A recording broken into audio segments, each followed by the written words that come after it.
বাড়িতে স্যার আছে? কে আপনি এত রাত্রে? আপনি আমাকে চিনবেন না, আমি এমএলএ আলম চৌধুরীর মেয়ে। ও ম্যাডাম, বাড়িতে ডিএসপি স্যার নাই, একটু দেখা করতে চাই। স্যার বাড়িতে আছে, যান ভিতরে যান। কে আপনি আমার বাড়িতে?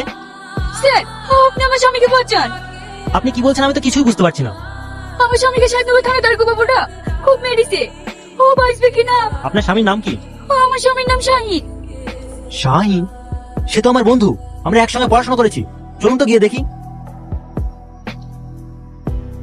স্যার একেবারেই কি শেষ? হ্যাঁ কনস্টেবল, নদীতে লাশটা ফেলে দেছো। বাহ, সরকারি চেয়ারে বসে গুন্ডামি তো ভালোই করছেন। স্যার আপনি? হ্যাঁ, আমাকে আসতে হলো। আপনি জানেন এটাকে? ওটা আমার বন্ধু শাহিন, একজন আর্মির অফিসার। আর তাকে আপনারা ছি। আর আপনি বাবা নামে কলঙ্ক। একজন বাবা হয়ে মেয়ের এত বড় ক্ষতি করতে আপনার লজ্জা লাগে?